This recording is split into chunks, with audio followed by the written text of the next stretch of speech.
Hello, everybody. Thank you for joining us once again for our discussion today, living a frugal lifestyle. If you have any question that you'd like to contribute, you can just type it in the comment section.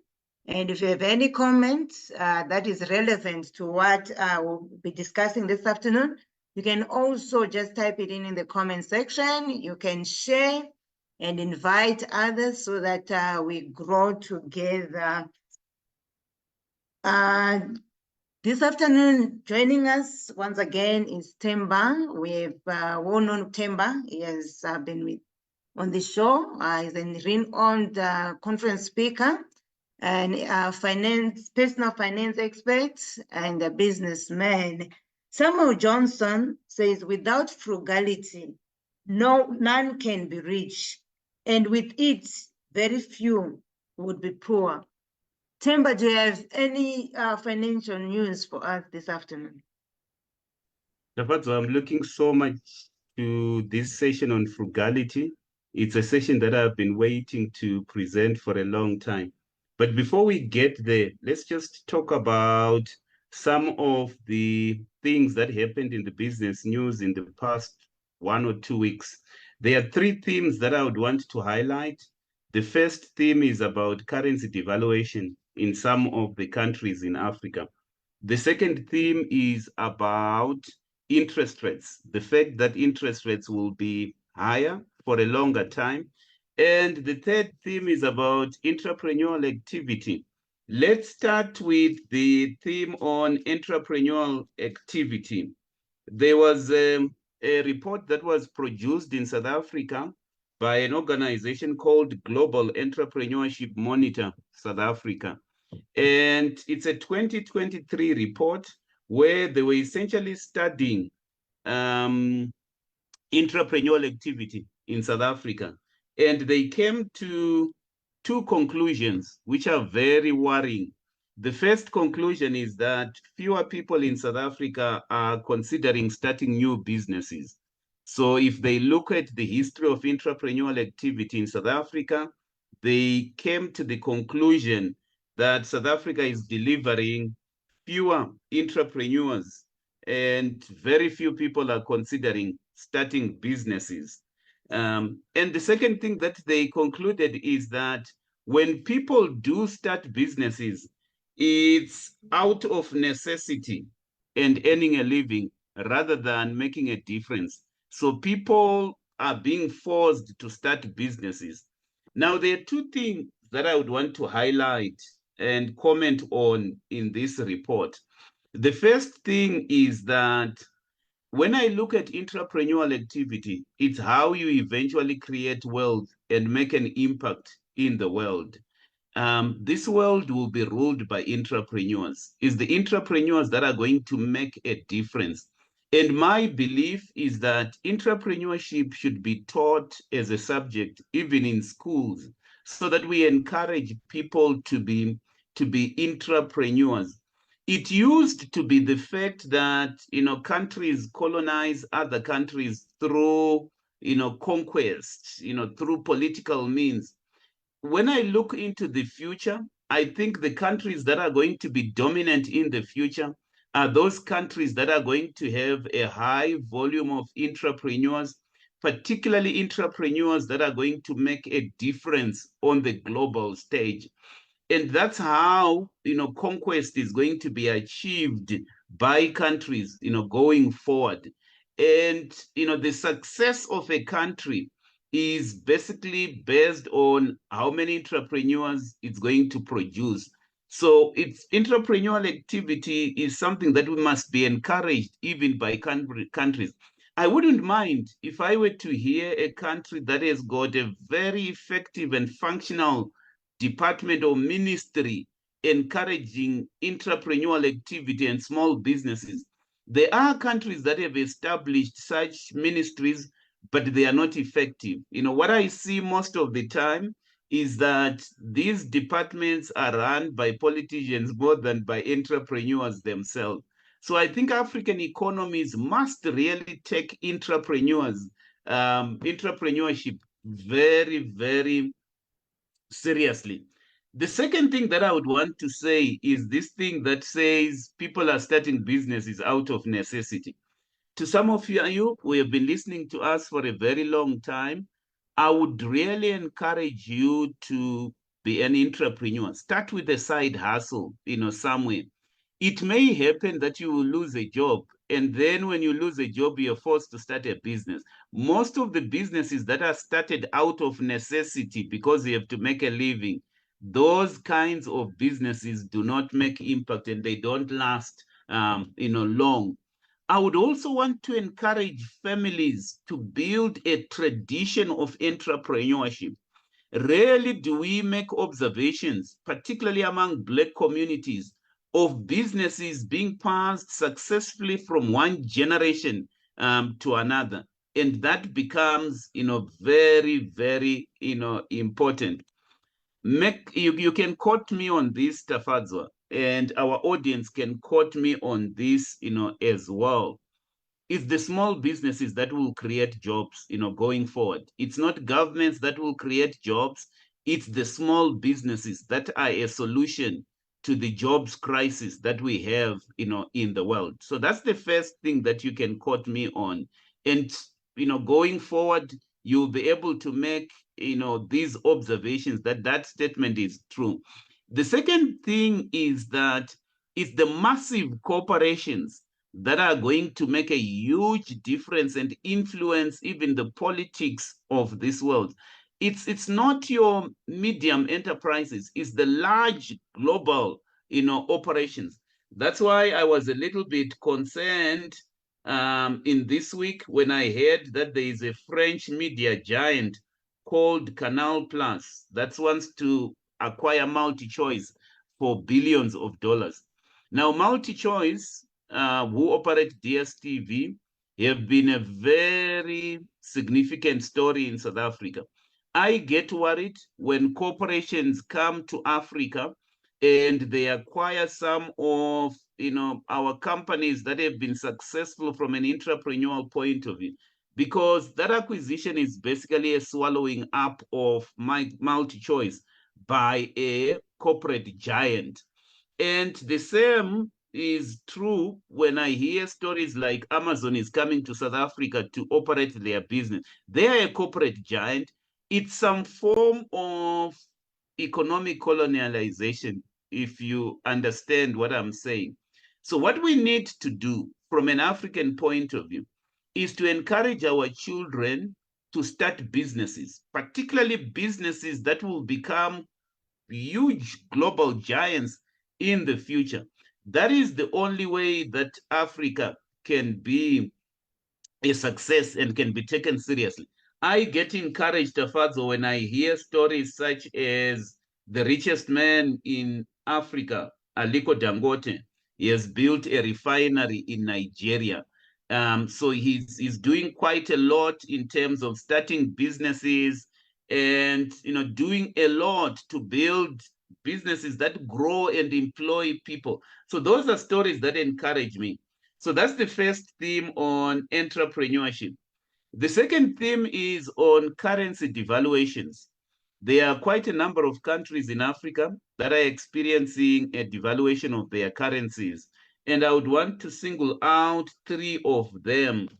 So in Zimbabwe, the local currency there lost about 38% in January. So there was quite some significant devaluation of the Zimbabwean dollar.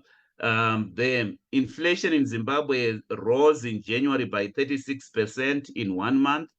And as we speak, Zimbabwe has got the highest interest rates at 130%, everywhere else in the world. So Zimbabwe is experiencing some kind of currency devaluation, and that's no surprise. Nigeria is also experiencing some devaluation of their currency. So in the last 2 weeks, the Naira depreciated by 31%. This is in addition to depreciation of their currency that they experienced last year. I think last year their currency depreciated by 30%, as well. Zambia is also experiencing currency devaluation. I think in Zambia, their inflation rose to 2-year high. And in January alone, inflation jumped to 13.2%. So those are the three countries that I would want to single out. And it's a pattern that we've seen in some countries in Africa. And there are two reasons why we are highlighting this thing about devaluation. Number one, if you're managing your finances in a particular country, it's always important that you watch three indicators. I always advise people to watch three indicators. The first indicator has to do with the exchange rate. The second indicator has to do with inflation. And the third indicator has to do with, personal tax rates. You can add a fourth indicator to that, which is GDP growth. I know some of you might not be economists, but in my mind, those are indicators that you should be watching out, for, because it's possible to be living in a territory and be growing poorer by the day. So don't have this assumption that if you're in a country and you're not watching these economic indicators, you're going to do very well. Sometimes it's important to see what policies are being implemented from an economic point of view in your country so that you can see whether your wealth will be protected, going forward. Particularly in Zimbabwe, everyone who comes from Zimbabwe would know what hyperinflation does on savings. So inflation, even these currency devaluations, are a threat to economic or to wealth creation. All right. So that's one reason why we are saying this. And so what we need to do is then to protect our wealth. Sometimes it may be necessary to keep our wealth in hard currency, particularly if you're operating in a country where there is a huge currency devaluation or inflation is going up rapidly. Another way of protecting your wealth would be looking for a source of income that is generated in hard currency. And it's possible to do that, these days. It's possible to work in these countries and be doing business with international companies and be earning in US dollars. I know of at least 5 people living in Zimbabwe who are living comfortably in Zimbabwe. But what they do is, because they've learned to program, they actually do work for countries outside of Zimbabwe. It could be programming, it could be other work, and they get paid in hard currency. And because they are able to generate that hard currency, they are then immune to the currency devaluation that is happening in that country. Obviously, protecting your wealth is very, very important. It's not about just generating the wealth. It's also about protecting, the wealth.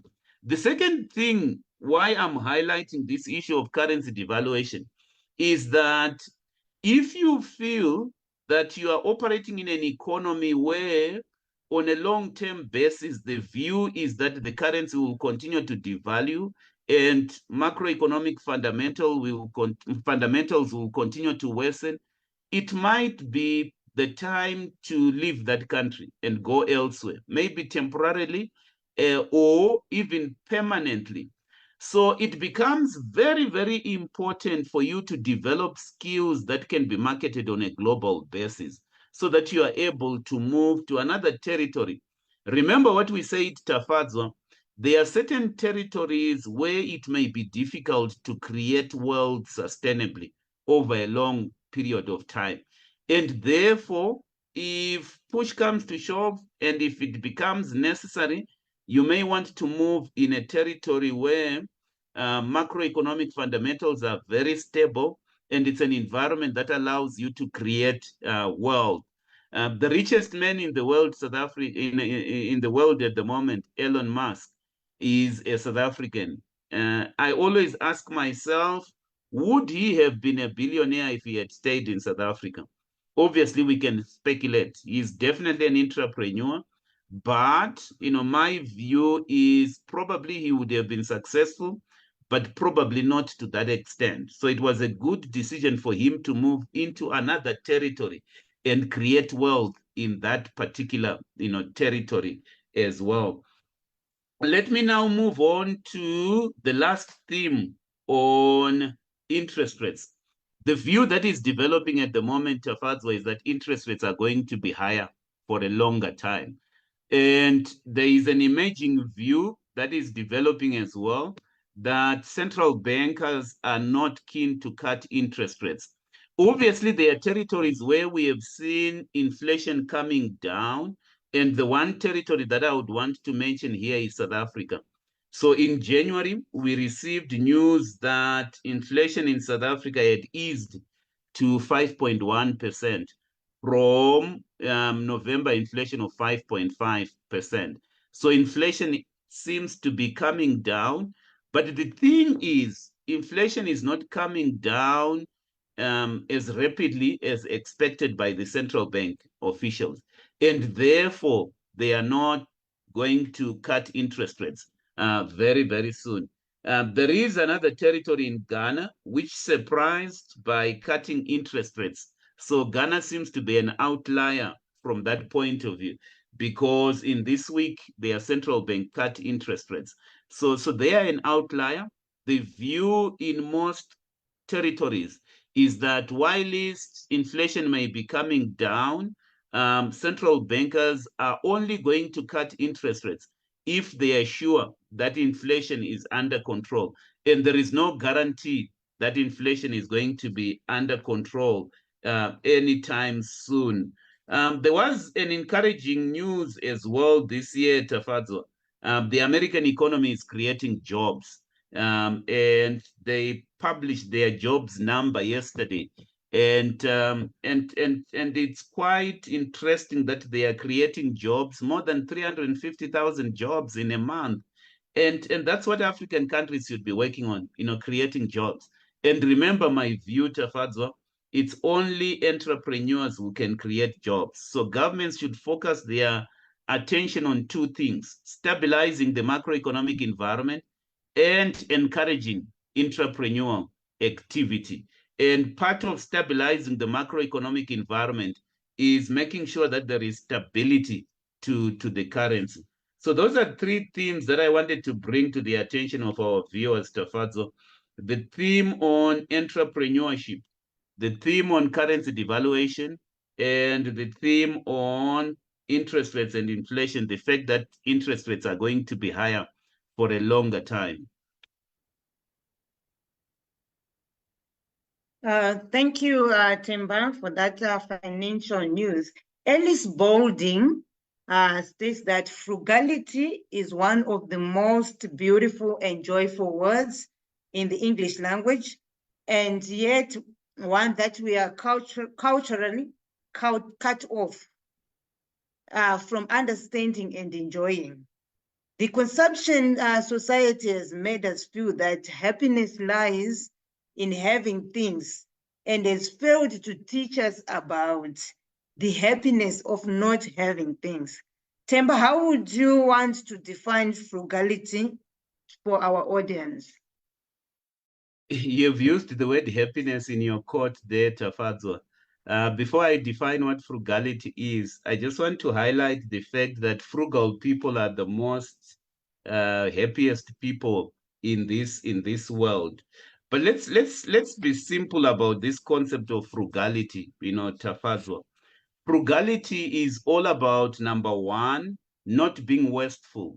It's about running an economically productive household. Frugality is about living within your means. That's essentially what it is. It's about limiting your consumption so that you save money. Another way of defining what frugality is, some people equate frugality to saving money. Frugal people are people that are savers. So let me just talk about what frugality is and what frugality is not. So frugality is about being economical with your resources. It's about budgeting and being economical with your resources. It's about stretching your budget as far, as possible. Frugality is about not being consumption, minded. There are people that are consumption minded. They spend and spend, and it's all about spending. If you see somebody who is into buying branded clothes that they can't afford, they are definitely, not frugal. Frugality is about living within your means. Tafazo, we've always advocated for living within your means. That's what frugality is. It's about recognizing that money is a scarce resource. Time is a scarce resource because time and money are very scarce resources. Those resources have to be managed in a very economical manner. In other words, they have to be optimized. So if I were to use another more complex term to define what frugality is, probably I would use the term optimization. So when you are being frugal, you are optimizing your budget. You are stretching your budget so that every rand, every dollar that comes your way is stretched as much as possible. And there are different ways of stretching that budget. So frugality is evidenced by actions that you do in managing your lifestyle. But again, frugality is a mentality. It's really a mentality more than anything. It's a mindset. So one of the things that we would want to achieve in this workshop is to enable our audience to have a frugal mindset. I don't have the time to go and tell you what philosophers have said about this whole concept of frugality, Tafazo. But all the philosophers that have lived, the people that were wise, that have lived, have always been consistent in pointing out that frugal people are the happiest of people in the world. They have even pointed out that frugality is a virtue. It's one of the virtues. So when you Google the word frugality, one of the things that is always mentioned about the word frugality is, frugality is a virtue. It's tied to being happiness, to being happy. So here is the thing, Tafadzo. Many people think that the more money they are going to accumulate, the happier they are going to become. That's not always the case, Tafadzo. I think people who accumulate wealth have reconciled themselves to this idea that money is just a tool that they're going to use to achieve their vision, to achieve their God-given purpose. Money is not necessarily something that is going to make you happy. It's just a tool that will help you to fully live a maximized, life. So frugality is a mindset, Tafazo. But not only is it a mindset, there are actions that frugal people, do. And we're going to mention those particular actions that frugal people, do. Frugality is not being cheap.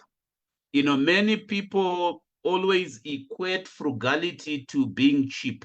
When we talk about being frugal, we're not necessarily talking about having a cheap mindset. That's not what we are talking about, here. Frugality is tied to being economical with the resources that you have. Yes, there is an abundance of money in this world. And we always encourage our viewers and our listeners to always have an abundance, mindset. But even though money is abundant, it's still scarce. It still has to be managed in an economic, manner. So what is, frugality is not being cheap, and never equate frugality with being, cheap. It's not about having a cheap mindset. That's not what frugality, is about. So I've defined, Tafat, what frugality is, what frugality is not. So let's not think of, people who are frugal as people who are cheap. Frugality is not, being a miser. It's not being, miserable. We not talk. So don't equate frugality with misery. That's not what we are talking about, here. We're not talking about having a poverty mindset. Frugal people do spoil themselves, from time to time. If I may say a sentence that summarizes what frugality is all about, probably the best description that I can give you, Tafadzwa, is it's, frugality is about a rich man who lives in a poor manner. So frugality is where you see a rich man who does not announce their presence. You would think that they are a poor man because they are frugal. If you see somebody and you can tell from a distance that this is a rich man, that's not a frugal rich man, Tafato. Most people that I know that are frugal, you would know that they are rich when you look at their balance sheet. So if I may define frugality from a financial point of view, frugality is having a large balance sheet and a small income statement. That's what frugality is all about. It's about a mindset that seeks to acquire assets and limits your expenditure. Many people have got a large income statement, but a very small balance sheet. So when I talk about income statement, I'm talking about consumption activity. I'm talking about consumption expenditure. So people that are not frugal spend quite a lot. But if you ask them about their asset base, they don't have assets. And even the assets that they have are borrowed. That's not a mindset of frugality. A mindset of frugality is where you invest for the future. You are long-term minded. You are all about building assets, but you are also about saving money and limiting your consumption. That's a mouthful, Tafazo, but I hope I have defined for you what frugality is all about. Thank you for that. As we're speaking, I just came up with a question before we go to your question. Is there a situation where there's forced frugality? Like, I remember there was a time in Zimbabwe, there were no commodities. So even if you had money, you couldn't buy. You were just like the next door. We didn't have money because there were no, you couldn't use the money. And there was also a time when people didn't have money, like you would go to the bank and there's no money. Isn't that like forced frugality? You're forced to live probably not cheap. You're forced to live like a poor man, not necessarily because you have a frugal mindset, but because of circumstances. Then the other question is, if you don't know about something, are you frugal? For example, if I don't know about Louis Vuitton and I'm not buying branded clothes, am I frugal? Or I just don't know about it. I don't like the word forced, Tafazo. So let's eliminate the word forced from our vocabulary. So you said, is there forced frugality? I don't like the word forced. Today I used the word forced. I was talking about forced entrepreneurship, about people who are forced to be entrepreneur. That's not entrepreneurship. When you are forced to be an entrepreneur because of circumstances, don't even label yourself an entrepreneur. If you are forced to be frugal because of circumstances, don't even label yourself as a frugal person. Frugal persons are not forced into a lifestyle. They live a lifestyle of frugality. Talking about being forced to do something or forced to be something, we've always encouraged our viewers and our audience to be looking ahead of things that may happen. I'm a futurist by training and also by passion, Tafadzwa. I'm very passionate about predicting what will happen. Frugal people are predictors of what may happen. They watch trends. And if there is anything that I would want to encourage our listeners is look at trends. And there are certain trends that we've always highlighted in this show, long-term trends, short-term trends.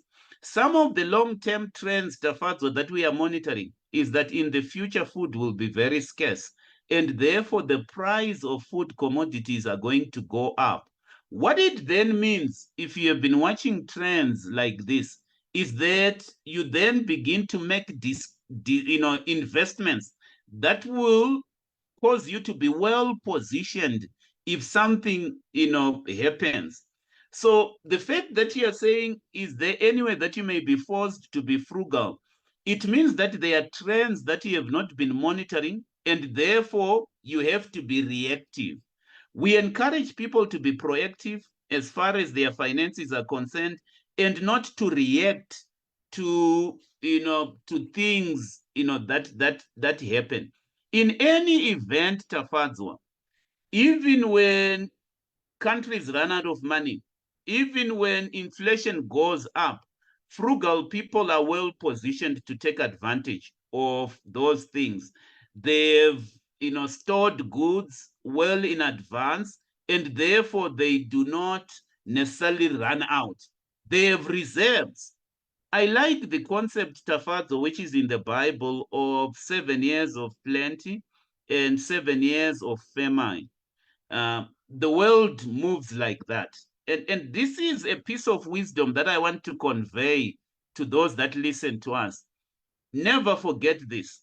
The world moves in cycles. They are what we call economic cycles.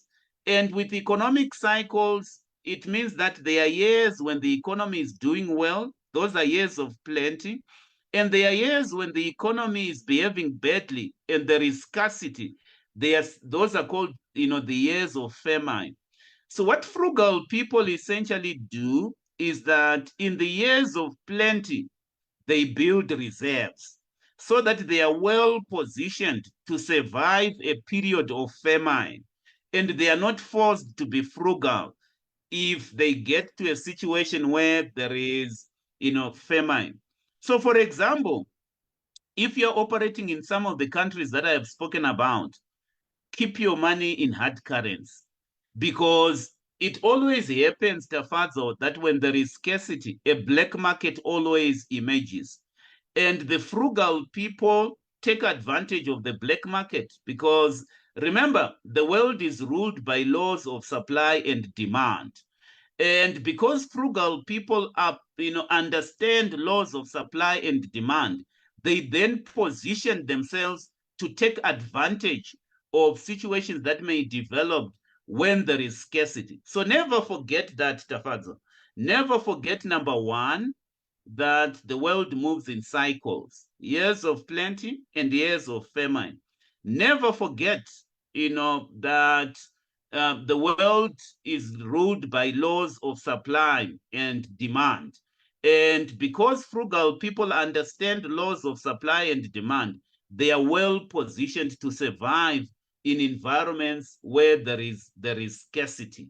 That's the way that I can answer your question. I know it's philosophical, but that's the long and short of that answer, Tafazo. I don't like, when people are forced to adopt a lifestyle. We adopt a lifestyle of frugality, and we acquire assets, and frugality has nothing to do with being cheap.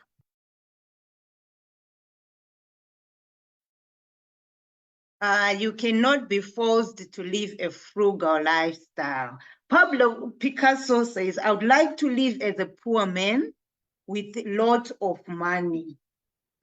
Two questions for you, Themba. Can you name some of the rich people that you know who are frugal, i.e. who live like a poor man? And what practical frugal practices would you recommend to other audience? To our audience, sorry. Before I answer your question, I can sense that there is somebody who doesn't believe in the concept that we are talking about, Tafazo, of being frugal. They are always like, one day is one day. When I get money, I'll buy the branded clothes. When you are thinking like that, if the first thought that comes to you is one of spending money, then you are not a frugal person. The first thought that should come to a frugal person when they get money is, I want to invest some and then I will spend later. So that to me is the distinction between a frugal person and one who is not frugal. If you say to yourself, one day I will get lots of money and then I'll buy the car of my dreams, and if all that you think about is consumption, then you're not a frugal person. It's a matter of time before you actually run. The mindset that we're trying to have embedded in our audience is a mindset that says one day I will get money and I will be able to invest that money in assets and build an asset base. And then after those assets have started generating wealth, I'll then live the lifestyle of my dream. That essentially summarizes a frugal lifestyle. The fact that you have money does not mean that you must consume and consume and consume, because the opposite of a frugal lifestyle, Tafadzwa, is a lifestyle of consumption. You were talking, Tafadzwa, about Louis Vuitton and about branded clothes. Now, to be honest with you, one of the race groups that actually supports some of these branded companies is the Black community. They like consuming. They are flashy about their spending, and they have very little assets to show for it. And that's what we are highlighting today, Tafadza. But let me get to your question. Your question was, do you know of any rich people who are frugal? There are many rich people that I know who are frugal, Tafadza. But I will not mention people that are not well known. I just want to mention my favorite character, who is Warren Buffett. Warren Buffett is my favorite character. I have learned a number of investment lessons from Warren Buffett, Tafadza. Let me just tell you some of the things that Warren Buffett does. I will not mention all of the things that Warren Buffett does, but I'll mention some of the things. Number one, Warren Buffett has lived in the same house that he bought in 1958. So he bought a house in 1958, and when he bought it, that house cost him 31,500. And that's how and he has never moved houses. He has lived in the same house, and he says he has no intention of buying his no intention of selling his house. In all likelihood, he will die in that house, Tafadzo. Secondly, Warren Buffett starts his day with a cheap breakfast. You would think that Warren Buffett goes to the most expensive restaurant to have his breakfast. He goes to McDonald's, Tafadzo, to have his breakfast. You would even think that Warren Buffett would have a personal chef to cook his breakfast. No, he doesn't do that. He just goes to McDonald's, picks McDonald's, there. Number three, Warren Buffett doesn't buy new cars. He buys reduced, cars. He's got millions of dollars. You would think that Warren Buffett would drive the latest Lamborghini, in town. And this is the thing that we will later on advise people. Frugal people don't buy new cars. They buy second-hand cars. And they do that for a reason. So if you are like, if I get money, I'll buy second-hand cars are much more economical than new cars. And then number four, Tafadzwa, Warren Buffett enjoys affordable hobbies. So his hobby is playing a game called bridge, which is a card game. That's his favorite hobby, Tafadzwa, which he enjoys. So his hobbies are not, very, very, very expensive, there. And the other thing, you'd think that Warren Buffett has got a collection of nice smartphones. For a long time, Warren Buffett used the Nokia flip phone, Tafadzo. Long after smartphones had existed, he continued with his Nokia flip phone. Another thing is Warren Buffett doesn't, buy designer suits. You'd think that he does, designer suits. So I'm just giving you examples of what um, um, um, uh, some of the rich people that I know. The other thing that he does is he still use coupons. In America, what they do is if you've got supermarkets that are advertising for discounts, they would give these discount coupons in a newspaper, and he collects those coupons, there. Warren Buffett has worked in the same office building for more than 50 years. So if you go to his offices for 50 years, he has remained in the same office. In fact, Warren Buffett lives in a small town in America called, in a small town in America called Omaha. That's where he runs this company called Berkshire Hathaway. You would think that since he's got a significant business, he would move to New York, where rentals are high. But that's not Warren Buffett for you. His business is based in Omaha, this Berkshire Hathaway, and he's been in that office for the past 50 years, for your own information. Warren Buffett innovates and he improvises. So before he buys, something new, he improvises. For example, when his first child was born, he converted his dresser drawer into a space for the baby to sleep instead of spending money on a new what do you call a sleeping bed for babies. So he improvises when he has to improvise. He doesn't go and buys the most expensive thing. So he just converted part of his furniture into a drawer. There.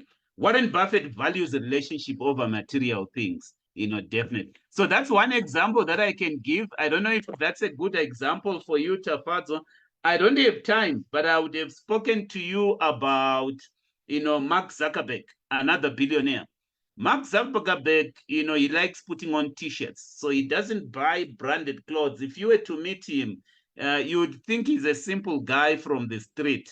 Same thing with where he lives. You wouldn't tell that he's a billionaire. So let me stop there. I think you get the drift of what I'm trying to say, Tafazo, about what frugality is all about.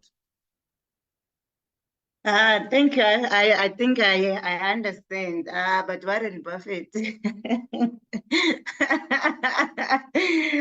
I once heard, yeah, we also, yeah, like as a lady, I once read somewhere where they said, as a woman, you must have a wardrobe of perfumes. So I see here, Ma'am Hassan commenting that perfumes are my downfall. How do we then reconcile? Because as women, we are encouraged, like, for you maybe to look beautiful, to smell beautiful, you must have a wardrobe. I heard it somewhere. I wasn't just sure whether when they say wardrobe, does it mean like the expensive ones? But they were saying as a lady, you can't have just probably one perfume. Maybe have 3 or 4 different types.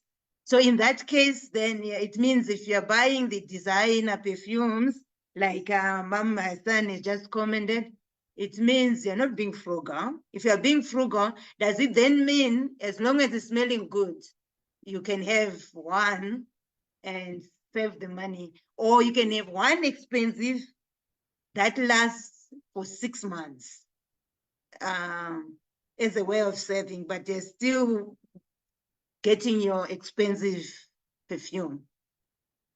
Let me just make myself clear here.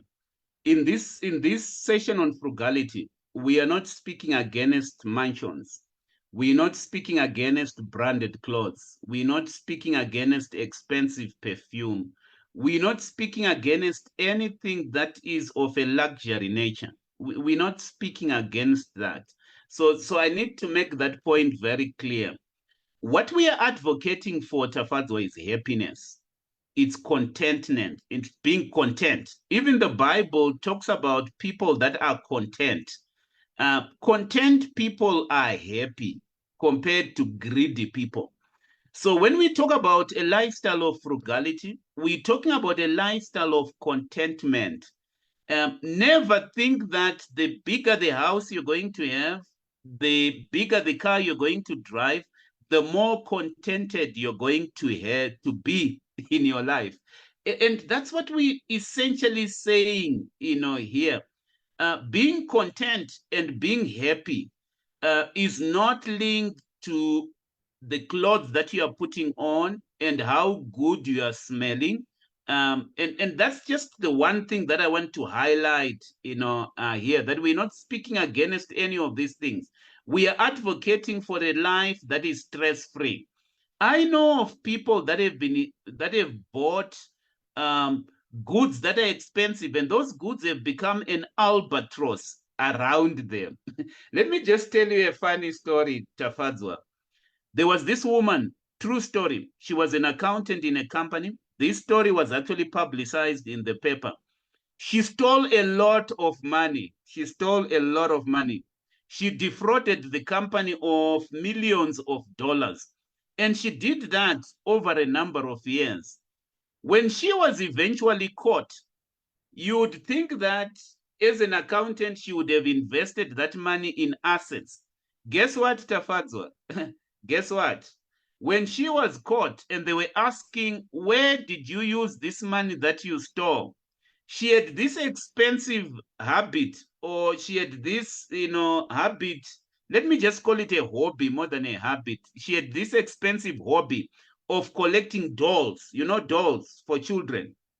So she collected expensive dolls around the world, and she had a room full of dolls. That was like a weakness. And the thing is, when she was caught, she showed them a house full of dolls. And even these people, because normally the investigator would want to get hold of assets that you have invested in so that they can recover their money. They didn't know what to do with this collection of dolls that she had. So I guess what I'm trying to say is there is nothing wrong with expensive perfume. Just make sure that you afford though you can afford those expensive perfume. They are not a drag on your balance sheet, a burden on your balance sheet. And make sure that when people, visit you, you don't have an expensive collection of perfume that we don't know who to sell to and to recover from. There's another thing that I want to say, Tafazo, which is very important, and it speaks to a mindset of frugality. I have no problem with somebody who puts on branded clothes. I have absolutely no problem. I have actually come across business people who put on branded clothes, and in their estimation, those branded clothes will create opportunities for them. If I look at that lifestyle of somebody who is able to buy an expensive suit for business purposes so that they can have project a certain impression in business, and that expensive suit will open doors for them in terms of business, then I have no problems with that because it's an investment more than anything. And here is the thing, Tafadzo. Make sure that your expenditures are investments much more than consumption-related expenditure. So if you are buying an expensive car so that you can make an statement, so that you can get additional business from that, then that car is not consumption-related expenditure. When we talk about consumption-related expenditure, we're talking about something that you spend money on and there are no benefits that are going to accrue, out of it. If you put on a branded t-shirt and somebody likes you and gives you a deal of 2 million, then that branded t-shirt was an investment.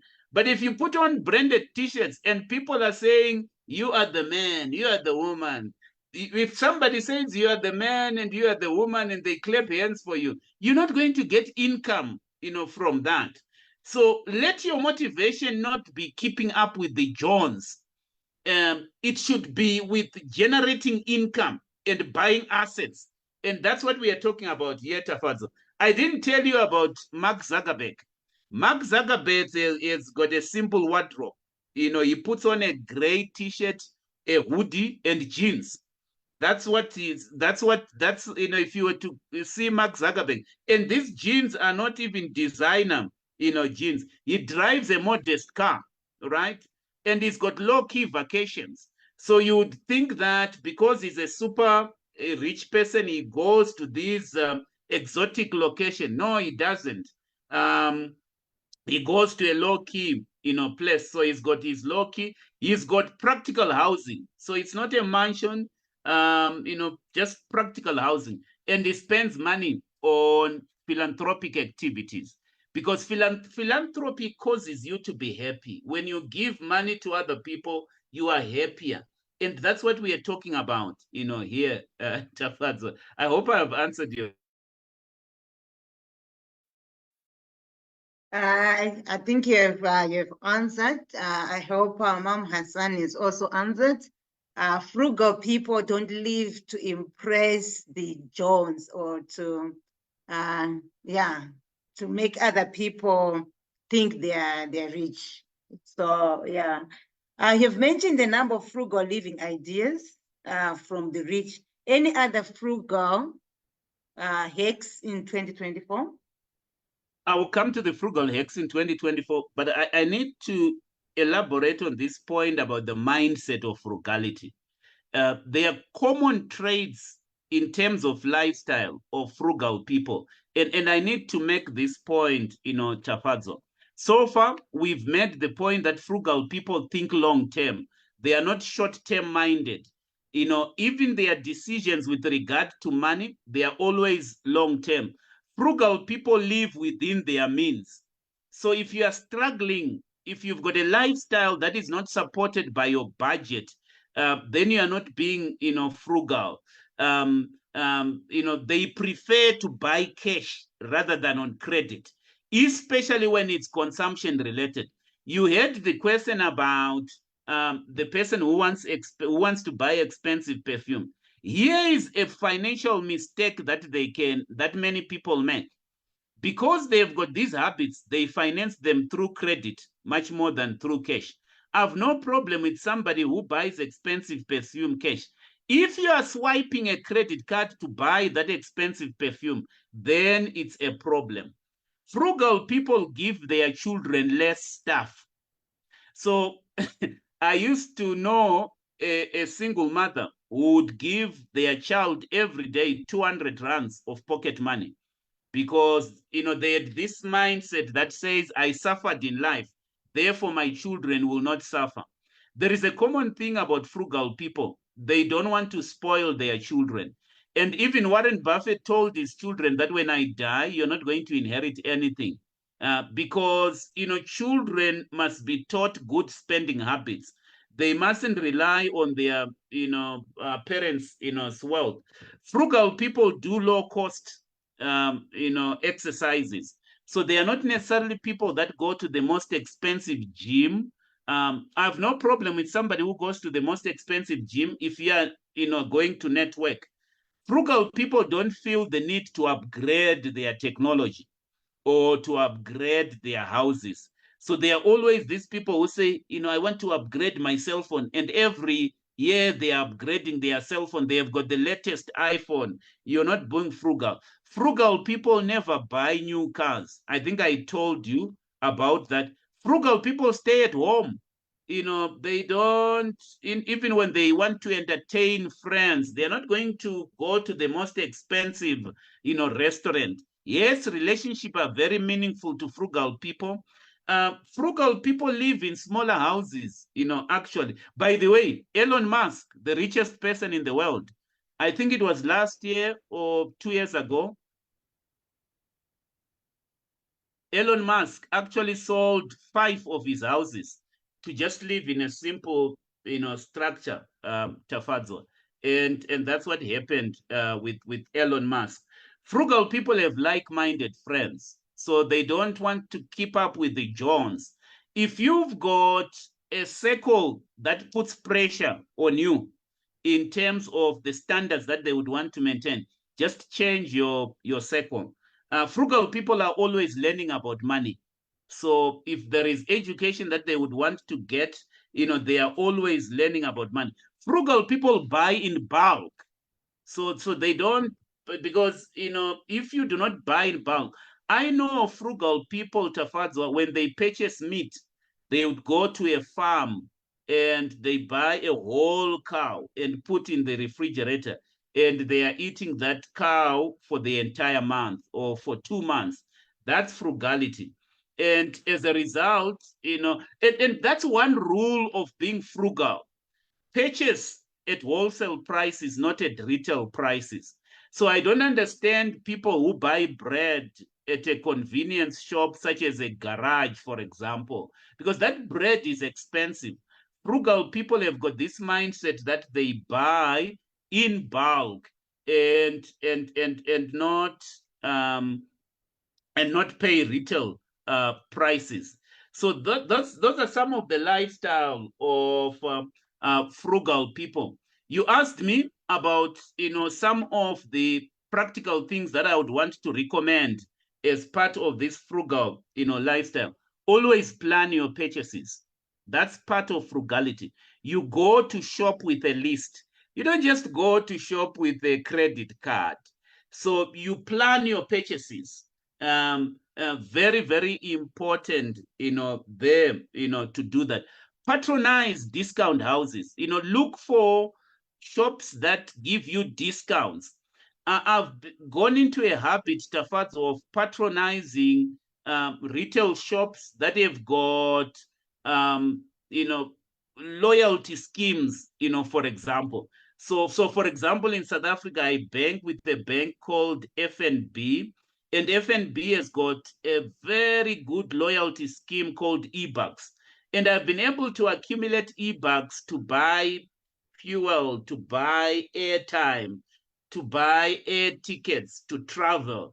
That's what frugal people do. They patronize institutions that reward them for their purchases. So it could be patronizing discount shops, for example. Frugal people always buy in bulk. They never pay retail prices. They always pay wholesale prices. And that's what we would want to do. Frugal people buy quality goods that last for a long time. So if they are buying shoes, they are asking themselves, how long am I going to put this shoe for? And they try to extend the life cycle of a shoe. So they're not necessarily going to be cheap in their expenditures, but what they are interested in is minimizing the life cycle costs of products. So even when they are buying a car, they are buying a car that will last them for a long time, a car that they would even pay, that they would even pass on to their children. And the same thing happens with watches. I know frugal people that are able to pass on very durable watches to their children and their children's children. Frugal people expect a discount, particularly with significant purchases, and they would always ask and negotiate discounts. There is nothing wrong with discounts. Frugal people always keep track of their expenditure. So they would ask for a receipt. And even when they look at their bank statements, they would go through their bank statements with a fine tooth comb, because sometimes banks overcharge people. I can tell you stories of where I've been overcharged by a bank, and I've had to go to them and say, why did you charge me for this? Why did you charge me for this? And sometimes, and most of the times they've had to reverse those expenditure. Obviously, when frugal people, I spoke about a shopping list. They stick to that shopping list. They don't deviate from that shopping list. It's also simple things like purchasing foods from fast foods restaurants or places. Frugal people prepare food at home so that they can minimize their costs. I can go on and go on and go on. For example, buying airline tickets in advance. If you've got a trip at the end of the year, instead of buying a month before when prices have gone up, frugal people plan, I'm going to America, and therefore I buy the airline ticket 6 months in advance. That's part of being, frugal. I know frugal people, when they go to retail shops such as Checkers, they buy no-name brands, Tafadzo, because no-name brands are, cheaper. Frugal people do online purchases. I traveled to Durban last week, and before I booked into this hotel, they told me if you pay for the hotel now, the price is 1,500 per night. But if you go to the website of the hotel company, you can actually purchase it, online at a cheaper price. So I was in the same hotel. I went to their website and purchased, accommodation for that night, via their website. Because sometimes when you do an online purchase, it's actually cheaper than, giving the money. So we can go on and go on about a lifestyle of frugality, but I'm sure you get the point, Tafadzo. Yes, on using points, this week they were asking parents on radio who struggled with buying stationery uniforms back to school, because probably people overspent in December. And there was a parent who called, and they were very proud of themselves because they used points to buy all the F&B points to buy the kids some stationery. And I think they also bought uniforms, but they really felt that they did a good job and they were others. So I agree with you there on using points as a lifestyle of frugality. Now that we've implemented a frugal lifestyle, what is the next in our journey of financial independence? The next thing, Tafadzo, is to save that money.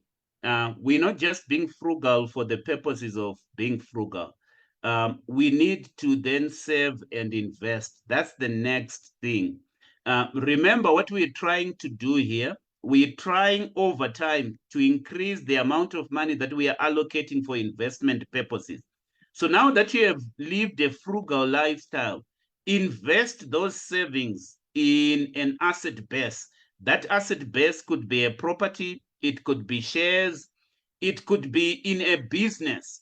So even Warren Buffett does the same. The money that he saves, he invests in companies, because over time he has become good at spotting investment opportunities. So what is next is actually investment. You're trying to live a frugal lifestyle, not that we may clap hands for you for being frugal, but you are trying to live a frugal lifestyle so that you may invest for the future. That is what is next then. So at some point, we are going to talk about investment. If you had people who say to you, Tafadzo, I have no money to invest because all my money is actually spent on something. The reason why you don't have money to invest is because you are not being frugal in your expenditure. So what is next is then investing. You don't just invest, you don't just put that money in a bank account or just collect that money and put it. You invest. That is the next thing in frugality. You build an asset base, and that asset base is financed by your frugal lifestyle. And frugal people live long, Tafadzo. There is an entire philosophy behind frugality, which we didn't go into. But generally, frugal people are very, very happy, and they're able to pass on generational wealth to their children. That is what is next, Tafadzo. Thank you. Yes, if you are content, I'm sure you also live long. Any last words, and how do people get hold of you? So there are a couple of points that I would want to highlight as we conclude this session, Tafadzo. Number one, don't be forced to be frugal. Don't be forced to start a business.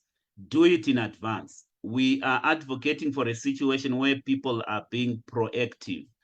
Don't also wait until your house is repossessed, Tafadzo. I've counseled people. If they were frugal, they would have seen that I purchased a house that I cannot afford. I purchased a car that I cannot afford. Instead of doing the right thing, they actually want their budget to fit their lifestyle. So they continue driving that expensive car and living in that big house. And then at some point, they struggle to pay. And then the bank comes to repossess the house. So the first point that I would want to highlight is that be frugal, before the bank gets to you. If you are struggling to live within your means, downgrade, because the essence of frugality is about living within your means. That's what frugality is all about. It's all about living within your means and designing your lifestyle according to your budget, so that you are not being consumption minded. So that's the first point that I want to highlight. The second point that I just want to emphasize is that frugality is a mindset. It's a mindset more than anything else. Frugality is also a set of actions. Those set of actions are dependent, they vary from individual to individual. But it's about watching your expenditure, being careful about every cent. And here is the thing, Tafazo, that I want to highlight. If you are a person whose mindset is a cent does not matter, then you are not a frugal person. I know in this show I've been talking about Warren Buffett and what he does, because I've studied Warren Buffett for the longest of time. Let me tell you my one last Warren Buffett story, Tafadzo.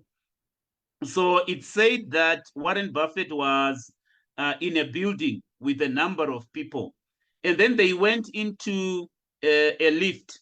And when they were in that lift, they were moving from one floor to another. There was a 1 cent coin on the floor of the lift. So everyone who came into the lift, they just trampled upon the 1 cent coin. Nobody even bothered to pick it up. Warren Buffett was the only person who actually picked that 1 cent coin. And you would have expected the reaction from people. They knew that Warren Buffett was a billionaire, and they wondered why he even bothered to pick this 1 cent coin. So they then asked him a question: Warren Buffett, you are very rich. Why are you collecting 1 cent coins? And then he was able to show them that if he invested that 1 cent coin in 500 years, that 1 cent coin would grow into a large sum of money. So my point there is that Warren Buffett was not just seeing a 1 cent coin. He was seeing a large amount of money in 500 years, time. That's the mindset of frugal people. They don't look down upon a, I've come across people who look down upon 10 rands, and say, what is 10 rands? What is 5 rands? You are not frugal. If you accumulate all those 5 rand coins, if you accumulate all those 10 rands notes, and you invest, that amount of money can actually compound to something else. So it's not just being frugal. Many people, that frugality is being cheap. There is a mindset that underlies the lifestyle of frugality. And that mindset has to do with living a stress-free life, because frugal people are happy. They are not they are not stressing about how will I make the debit order payment next month. Underlying the concept of frugality is an understanding of compound interest. One day we'll explain that compound interest is the 8th wonder of the world, Tafadzo. And compound interest is this idea that even if I invest a small amount of money, this amount of money will amount to a large sum of money in the future. So underlying the whole lifestyle of frugality is an understanding of compound interest. So that's why I said that frugal people think long term. They are not short term minded. It's about accumulating an asset base, for the future. And that's what frugality, is all about. There. I can go on and go on, Tafazo, but let me stop there.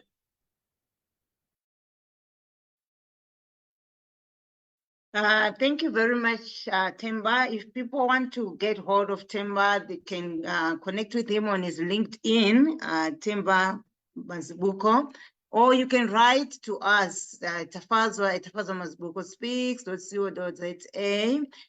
Thank you very much for joining us. I hope, like me, you want to live long, content, happy, and stress-free. So I would definitely adopt being frugal, because I love a stress-free life. And I would also want to invest and grow my investments. Once again, thank you for joining us. If you have any issues that you want to discuss with us outside of this platform, you can send to our WhatsApp numbers that are on the platform, or you can write us an email. And you can also visit our website, www.tafazomazibukospeaks.co.za. And you can also like and subscribe to our YouTube channel, The Dream That Is Worth Fighting For. Let's go frugal. Enjoy the rest of the weekend. Cheers.